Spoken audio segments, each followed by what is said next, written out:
Hello and welcome to Car Dealer Live. I'm James Baggett, I'm the founder of Car Dealer magazine, and today on the show I'm talking to the men behind the Independent Motor Dealers Association, or IMDA. Welcome to the show, Umesh Samanis and Jim Reid. Good afternoon, chaps. Good afternoon. Good afternoon, James. How are you? Very good, thank you. Thanks for coming along on the show. So just a very quick intro for you both. Umesh runs specialist cars in Stoke-on-Trent. He's won a number of Car Dealer magazine used car awards, including Dealer's Dealer of the Year and Social Media User of the Year. And his good friend and colleague, also a serial used car award winner, is Jim Reid. He runs Jim Reid Vehicle Sales in Aberdeenshire, a family-owned business set up in 2003. Okay, firstly, guys, let's have a little chat about your respective businesses. I'll come to you first, Umesh. Tell us a little bit about your setup and how you got into selling cars in the first place.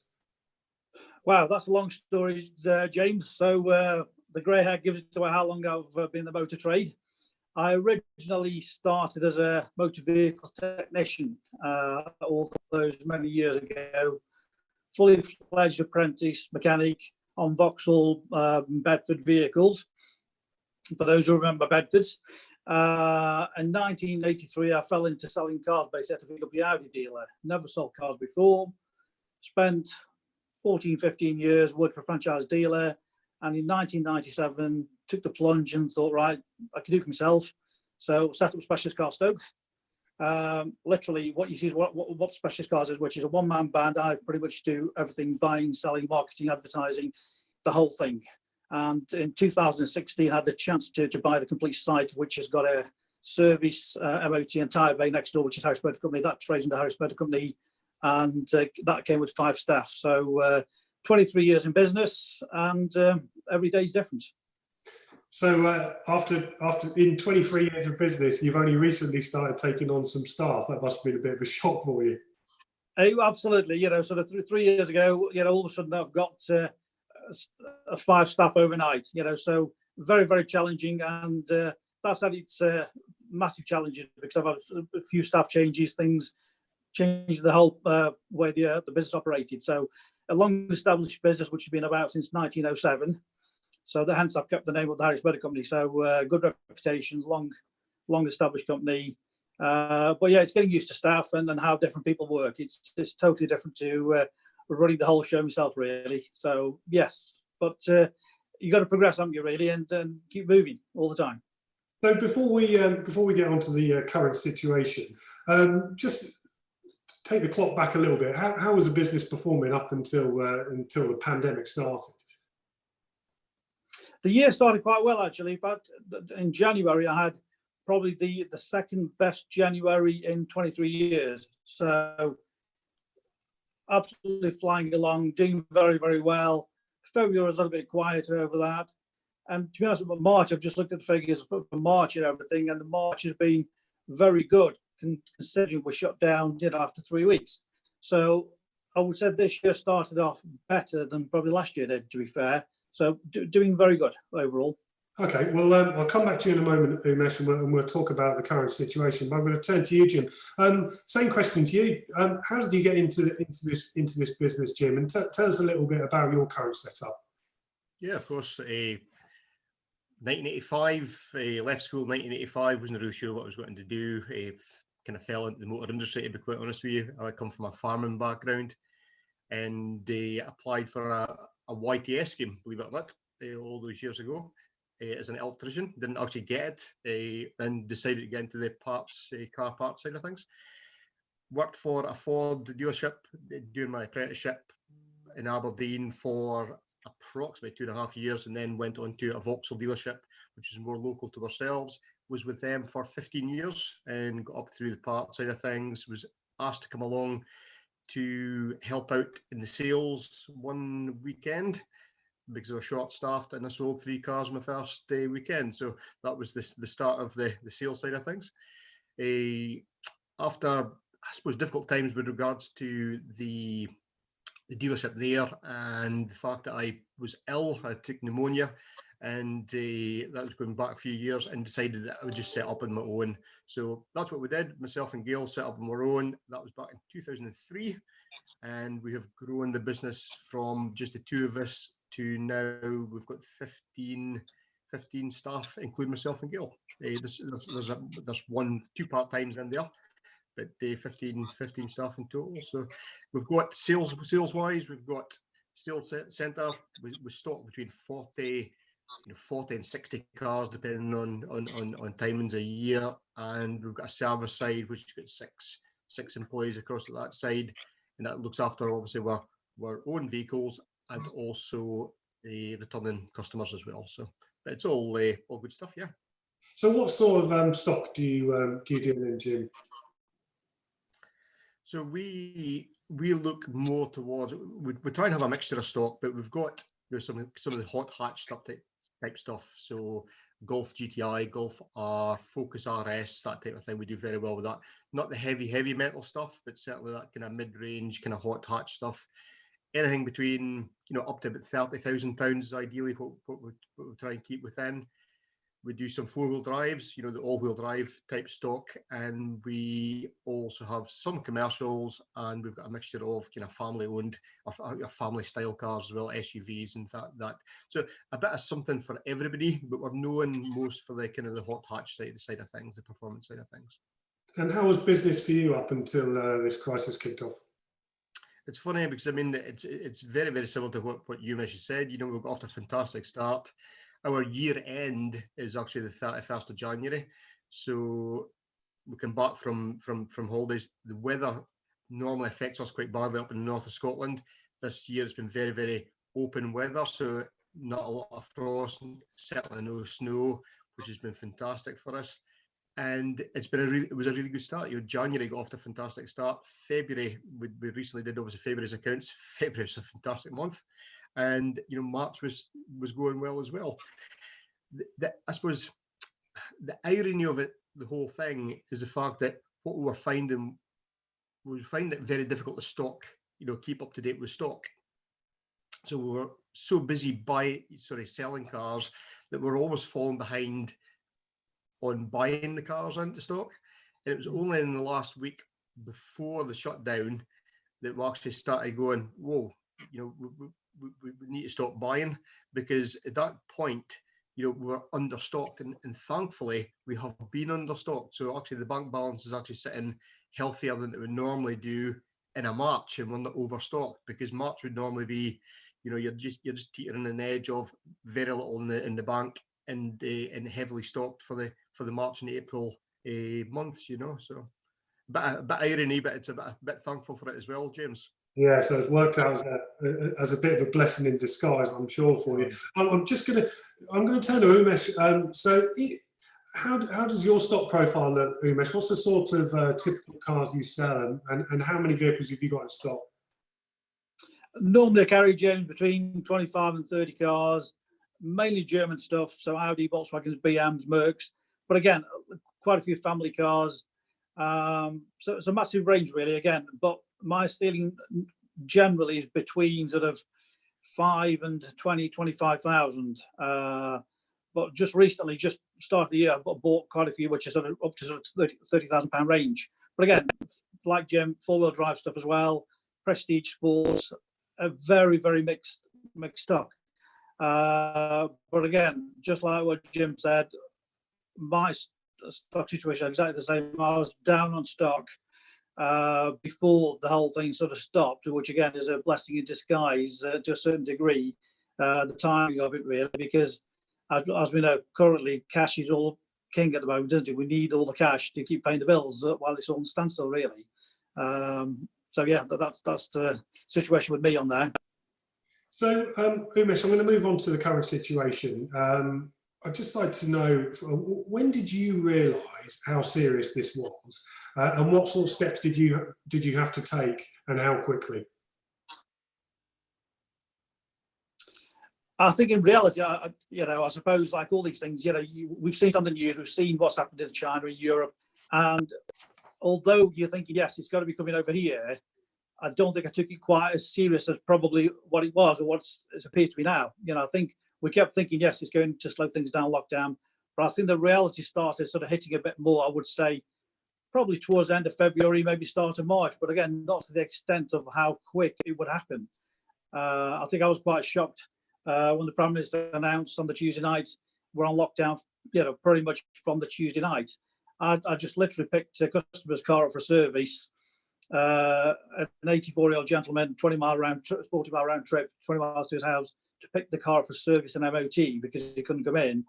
And that night, the car's in my drive, and the Prime Minister saying, as of tomorrow, just essential trips. I think, well, I need to get this car back to him anyway.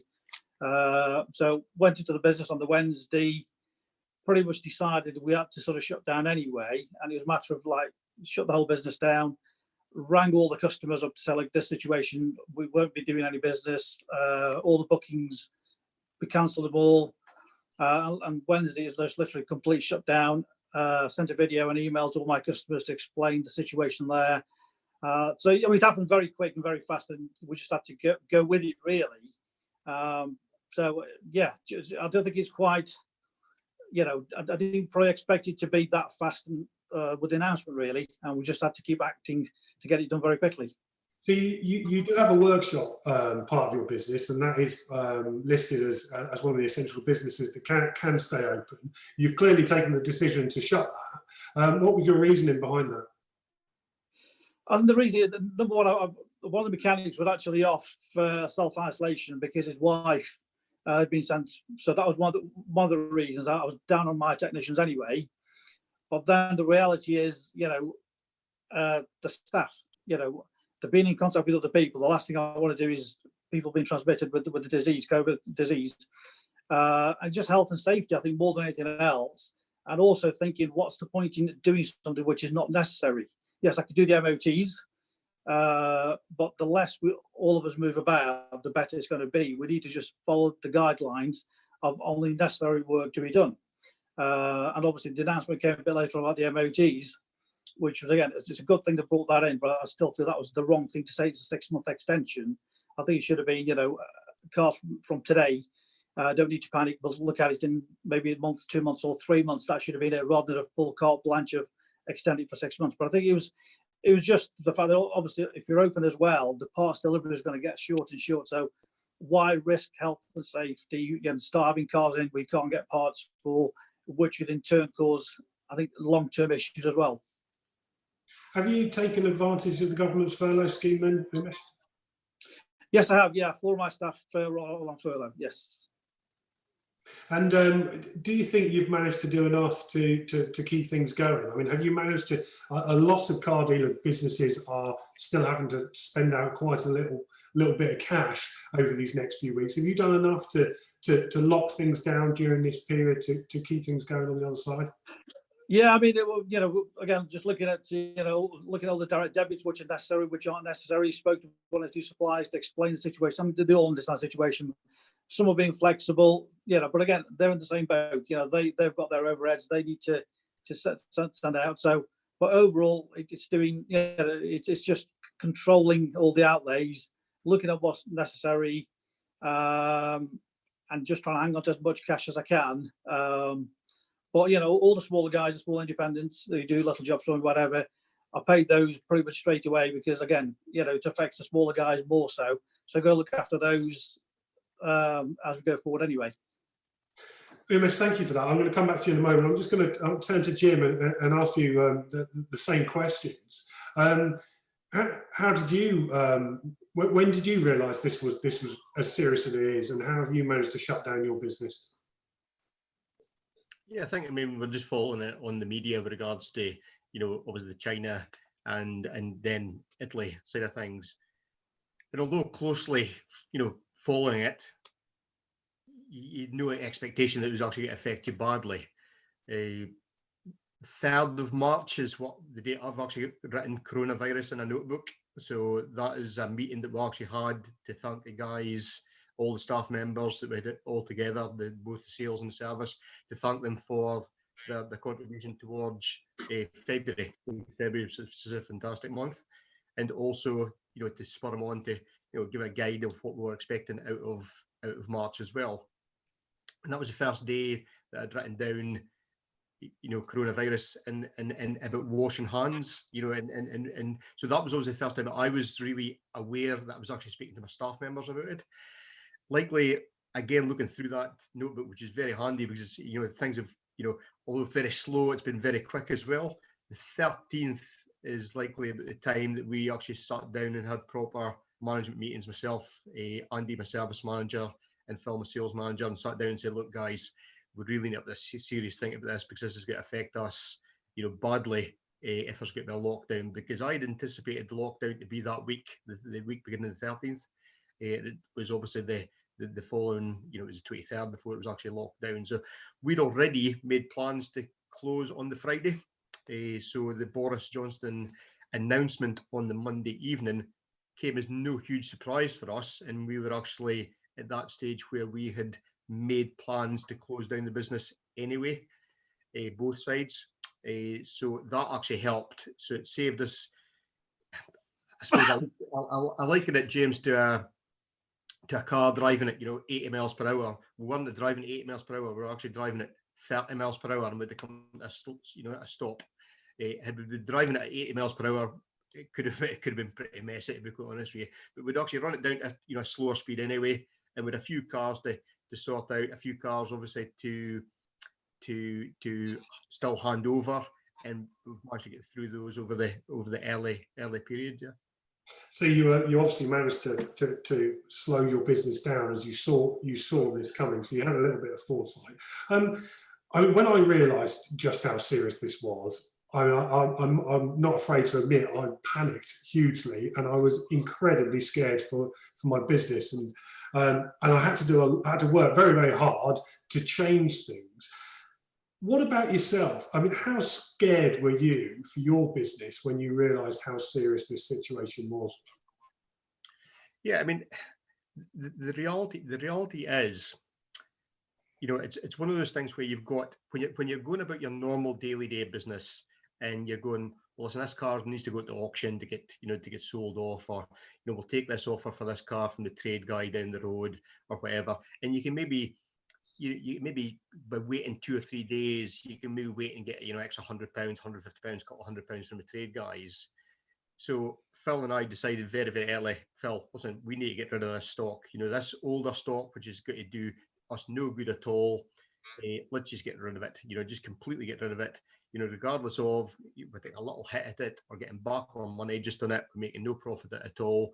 You know, let's move that and move it back into, you know, liquid into money, you know, to get it back into the bank. That was the most important thing for us, and that's what panicked me a little bit, because I'm then thinking to myself, once lockdown happens, that's it, isn't it? Because you can't, you know, there's no movement of cars, which means there's no movement of money, and you've got to have that, you know, liquidity within your business to pay the bills. You know, you could have, you know, we sometimes sit with almost £1 million worth of stock. You know, it's absolutely crazy for a small business. £1 million worth of stock is absolutely crazy, but it's sitting out in your forecourt and it's not in your bank. Now you can look at that and it's really nice to look at, but the reality is you can't pay bills with your stock. So we had to make it back in, and that made me panic. You know, I'm slightly less panicky now because I can see the money back in the bank, and that has helped. But yes, I think if you think too much about the current situation, James, or even worse, what the worst case scenario is, if you focus on that continually and that's the only thing you focused on, you know, you wouldn't get out of your bed in the morning. You've got to keep a positive mind about the whole thing and think it'll never last forever.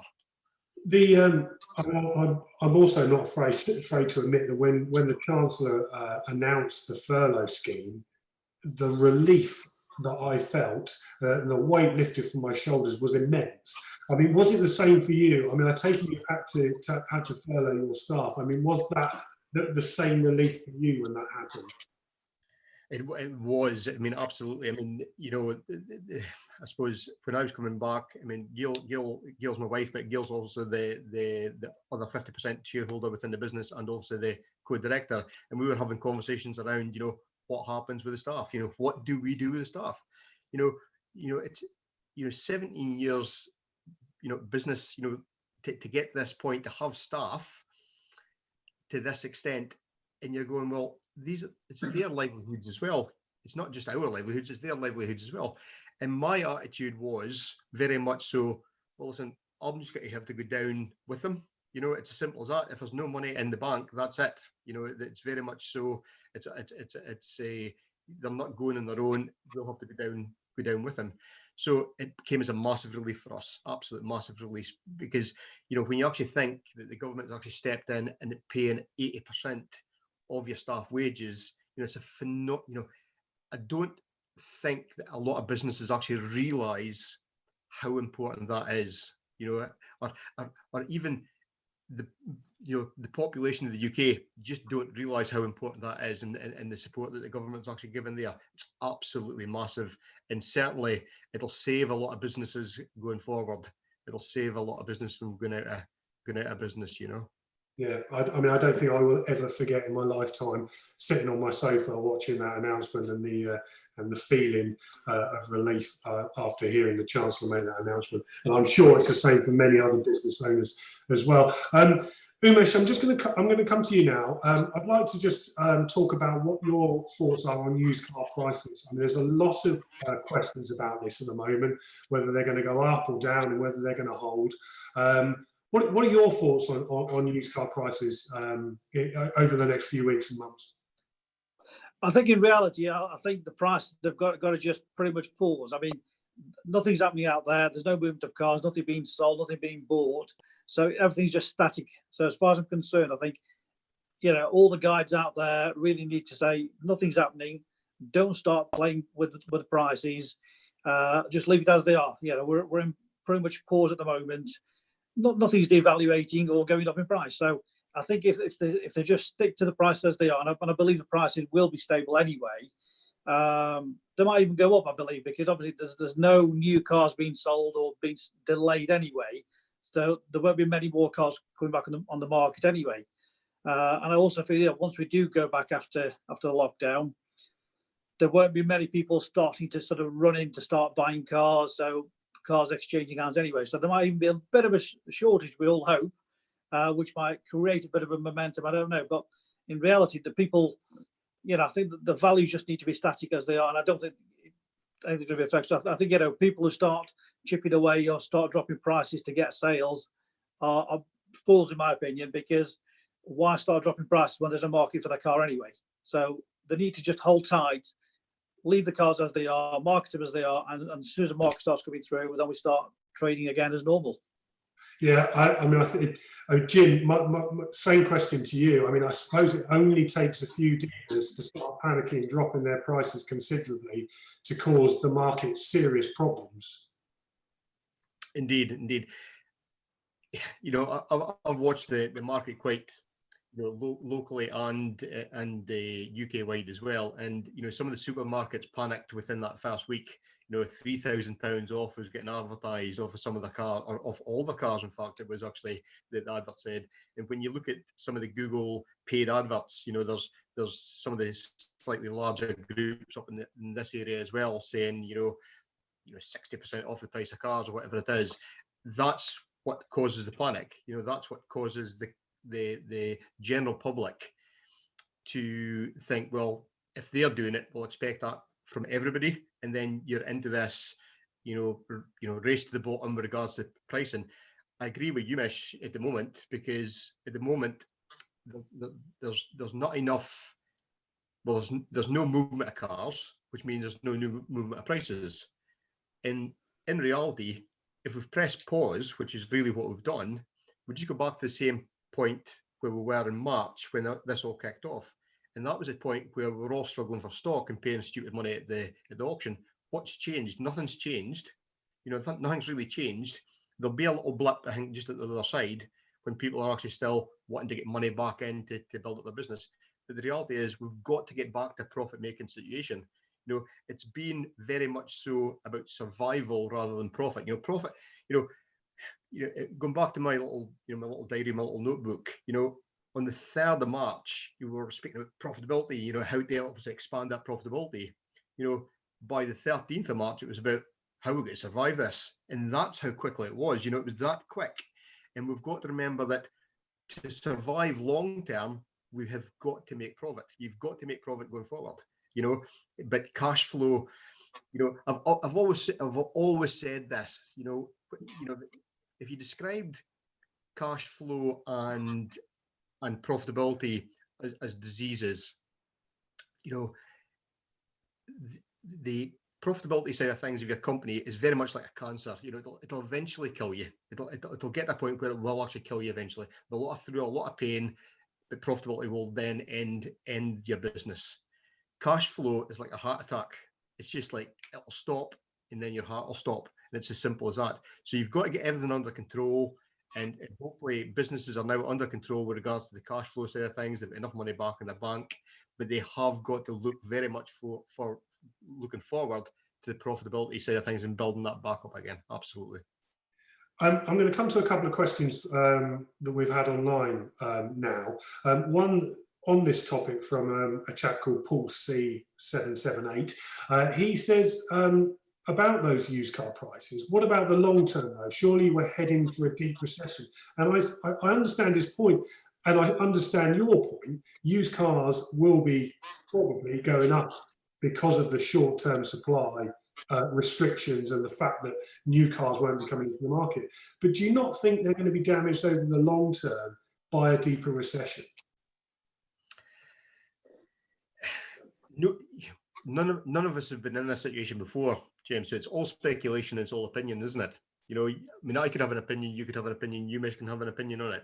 But regards to what the reality is going to be, it's very much, you know, speculation, and it is, you know, how the wind's blowing that day. We just don't know. A lot of it will be down to how long this period of lockdown, how long this period of recovery will actually take place. You know, if we're out of this and starting to recover by, I would say, you know, July, August time, we're starting to, you know, get back into, you know, selling cars at some type of level.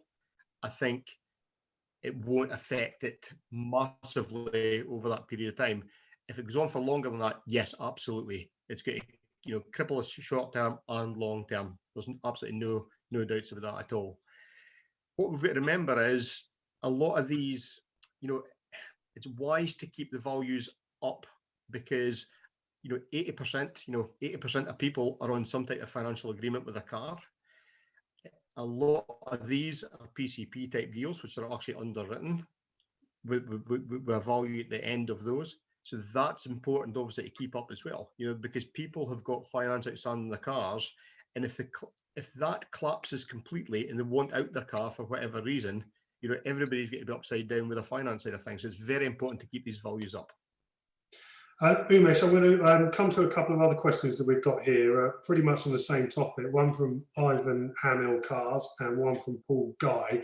They're both asking you to look into your crystal ball, really, and tell us when you think business might return to normal. I know that's a very difficult one, but if you were guessing, man, when would that be? A betting man? Right. I mean, what is normal? This is the whole thing, isn't it? I mean, the normal is not the normal that we've known. Totally. I mean, the new normal, I think, is going to be probably 5-6 months away before we get back into some sort of business. I genuinely believe that. You know, I think once we do start going back, it's going to be a very, very slow ride. People's confidence, lack of funds. I think we'll still be social distancing. Let's not forget about that. I think we're not going to just go back, you know, 1st of June and start hugging each other and giving handshakes. I think social distancing will still be there. I think, yeah, I say a lot of people, you know, they're getting 80% of the wages, but in reality, you know, they're sort of spent up. You know, they haven't got the extra 20% for the nice things, probably. You know, the 80% wages they're getting is probably all their living that they're making out of it. So they won't have lots of money out there.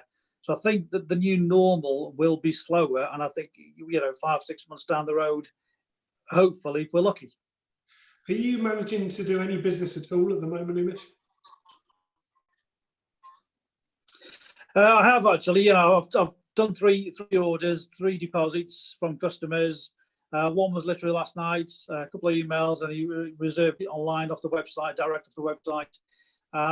And they're all aware that, you know, delivery collection is going to be once lockdown's over. So that's the understanding that we have, and they're very, very happy to say, yeah, we'll reserve the cars and pick them up, you know, when it's done.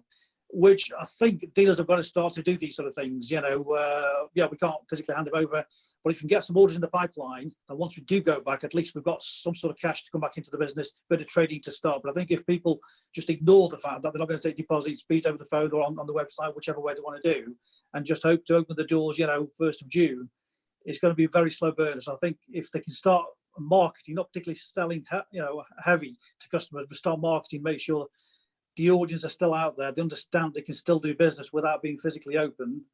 They need to just be a bit more proactive with that situation, in my opinion. I mean, that's impressive. 3 orders. Did they chip you on the price more than usual? Believe it or not, not a single one has chipped me on the price. The guy yesterday, literally, we had a couple of emails, a couple of things that he wanted just clarifying on the spec of the car. And I got a text message because of my system on the website, and an email to say the customer has reserved this car. And I emailed him and I said, thank you for your deposit. And he said, no problem at all. He says, no worries with the lockdown. I'll see you whenever we're ready. And both of the customers simply just said, you know, we both want the car, happy to buy it as and when. So nobody tried to chip me, but I've seen some horrendous emails and messages where customers are using, you know, the COVID-19 excuse or the virus to say, you know, the cars are worthless, it's for 50% or whatever. It's a total joke, really. I don't know why these people do it. And I really think if you did challenge any of those, the disappeared would work without coming up with the funds anyway. So, yeah, but no, all 3, no arguments on price whatsoever. Well, congratulations on that. I mean, that is definitely positive news. What about yourself, Jim? Have you managed to sell any cars? Yeah, so I mean, we've done 4. We've done 4 vehicles, very similar to Umesh again. We haven't obviously delivered these vehicles out, so we've got deposits sitting on them. We've got agreements on them. We've got part exchanges coming back against 2 of the 4. One, believe it or not, is going down to London, believe it or not. So, which is a bit crazy. But we've got, you know, one of, you know, there's two members of staff which aren't furloughed. We, you know, myself and Phil. So Phil's obviously working away at home as well, and he's keeping in touch with these customers continually, and he's working away with any leads that are actually coming in. And believe it or not, we are still getting leads. You know, we are getting 1 or 2 leads. I mean, it's not anywhere near where it should be, but that's for obvious reasons. You know, we're trying to entice customers in with, you know, with our Facebook page. We're doing different things, engaging with people just to keep, you know, our brand in front of our customers who are already there. You know, we haven't taken down any of the advertising at all. I think the suppliers have been very, very helpful. I think all suppliers have certainly come to the party. They've all got businesses as well. They've got all staff to pay. So I think, you know, coming to the party with regards to, you know, the norm seems to be about 50% discount, which is fantastic, and it keeps that ticking over. So yeah, you know, we've done 4. Hopefully we'll get some more, and hopefully we've got a wee bit of pipeline for going back, as Umesh quite rightly says. Yeah. Good news. I'm glad to hear it. Umesh, before we end up, I just want to have a quick chat about the IMDA, because I know you both are the founding members of that. Can you just tell us a little bit about what the IMDA does, who can join, and a little bit about the membership? Absolutely, yes. Yeah, IMDA, Independent Motor Dealers Association, was set up by, you know, me, Jim, and the rest of the team, 2017. It's to give the support to the independents. I mean, we don't have a voice out there. Then, you know, the franchise dealers have the NFDA. They can join. They get all the information. The IMDA is there for all the independent dealers, the small franchise dealers as well. So if you're a franchise dealer, you're more than welcome. It's basically to give support to all the independents. We've got suppliers on board. We've got exclusive deals for all the members, and we've got exclusive motor trade insurance with Aston Lark. We've got free legal advice. James, this is free legal advice to all the members. You know, they can pick the phone up or email Law Data, who are our legal partners. We've got about 550 members on board, all approved. We've got a closed Facebook forum. We share best practices. We do masterclass events as well. And currently, with all the what's going on with the COVID-19, I mean, we get that much stuff from the government, but do we all understand it? There's pages and pages, there's reams and reams. So we've again put this on the website in an easy to understand format of, so, individual dealers don't have to read through all the jargon. So it's easy to understand format there. So again, we're trying to make it easy for all the dealers on that. I mean, it's free to join. There's no cost involved for any dealers whatsoever. On the imda.co.uk is the website. Just go on there, fill the details in there. Application comes through, very quick approval. It's simple as that. We're just there to help anybody who wants any help and support for the independent dealers and independent franchise dealers. One of our viewers and Car Dealer Magazine forum members sent me a message before this broadcast, and he wanted to ask you how on earth you have the time to run the IMDA for zero return when you're running your own business. Zero return. It depends what you. I mean, it's not about money at the end of the day. We love what we do. We're passionate about the business. We want other dealers to be successful and succeed. And if we can help those dealers with our knowledge, our expertise, our advice, whatever, to give this industry a better reputation, better name, and support these dealers, that's what it's about. It is a juggling act, James, as you know. We're juggling away trying to run the business. I've got, as I say, sales, which I do pretty much all myself. I've got the service side, running IMDA. We're a good team of IMDA guys all together. We help each other. And we try not to lose too much focus on our own businesses, but at the same time, we want to make sure we're trying to help the association. It is a juggling act, it's a matter of, priorities and how much time you put into all these things. But we believe in what we're doing. 2.5 years on, the membership, the suppliers on board, it speaks for itself, speaks volumes of what we've done, what we've achieved in such a short time. Oh, fantastic, and I wish you all the best of luck with it, and I hope many of our viewers contact you to join. But Jim, I'd like to kind of end on some positivity, as is sort of tradition now with these Car Dealer Live broadcasts. And what do you think dealers and the motor industry should be looking forward to at this time? I think there's challenges there, James, and I think we should all grasp the challenges. I mean, I think we've got an opportunity to make our industry so much better than it is, currently. And with that in mind, I think we've got the opportunity there to make those changes that we've always wanted to do within our own industry. And those changes, let it be online sales, let it be the fact that we'll be forced, to go down that road. Is certainly a big part and parcel of our business. Get everything in line with what you wanted to do previously. Take the risk. Take the risk for doing something expanding. Take the risk for taking electric cars and to sell them. I think.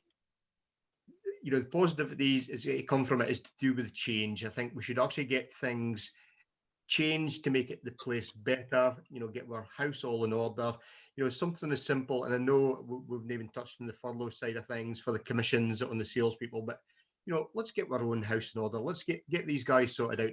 Why are we still paying a very, very poor, small salary for our salespeople, and these sales, and then topping up by a large commission, when in fact these people are the face of your business. They're doing business with people. They're selling cars anything between 20 and 60, 80,000 pounds worth of cars, and that's how you're paying them. You're paying 12 grand salary.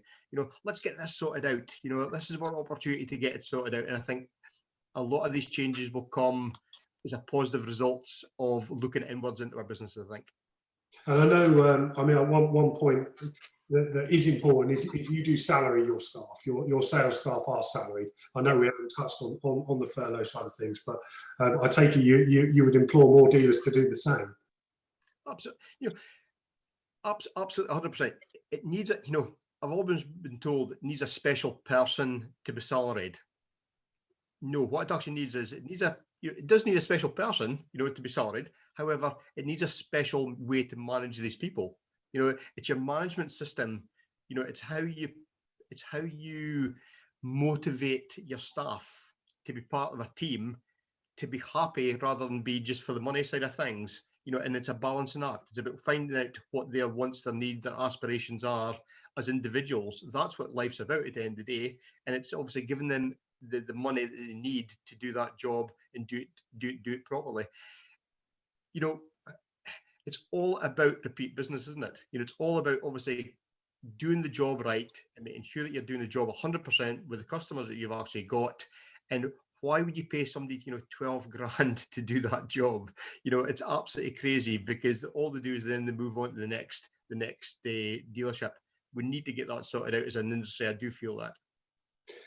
Umesh, I'm sure you pay yourself a little bit more than 12 grand a year, but I'm not going to ask you about that. What I am going to ask you about is what one thing do you think you will have learned from this crisis?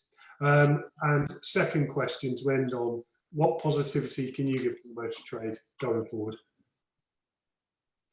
What have I learned from this? I think we have to be prepared for something which is totally, you know, unknown to anybody. You know, you just have to get the reality of it. You know, none of us can predict what's going to happen, but you've got to stay positive. That's the reality of it. You know, we can't get down about it.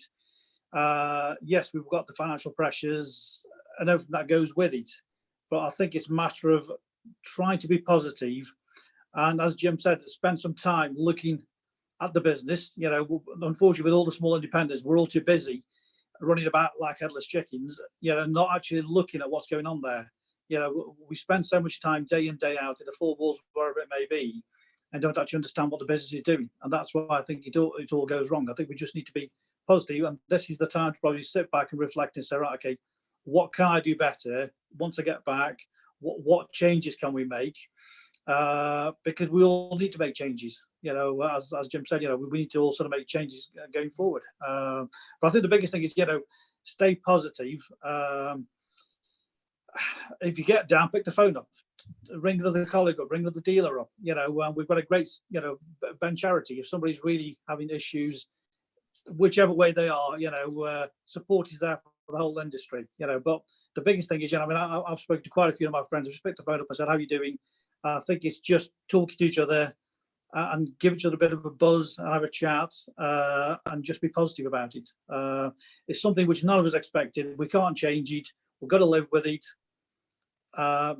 Just be positive and get on with it, really. Super. Well, a huge thank you to you both for giving up your time today. I think it's been absolutely fascinating to hear from you guys, and I really wish you the best of luck with your businesses and the IMDA. If anybody wants any more information, they can visit the imda.co.uk website or Google the IMDA, and I'm sure you'll find them. If you want to get involved in these Car Dealer Lives or have any questions about today's show, you can email me, james@blackballmedia.co.uk. You can find me on Twitter at Car Dealer Reid or on LinkedIn. Send me a message. I answer all the messages I get and try my very best to get you an answer. So if you want to put that to the test, feel free. Tomorrow, I'm going to be chatting to the experts from CarWow. They're going to be talking about some research they've done into the car market and what that can tell us. And on Friday, I'm going to be talking furlough, government loans, and more with the team from the accountancy UHY Hacker Young. If you've got any questions ready, then please send them to me via those methods I already mentioned. I'll do my best to answer. Do my best to ask them. There's a full schedule for Car Dealer Live on our website. Scroll down a bit on the homepage and you can find it. Check back every weekday at midday on the cardealermagazine.co.uk website, and you'll find our live broadcast every weekday. And if you subscribe on our YouTube channel, you'll get notifications when we go live. Which just leads me to say thank you very much to Umesh. Thank you very much to Jim. I wish you both all the best, and we'll see everybody else tomorrow. Thank you very much. Goodbye.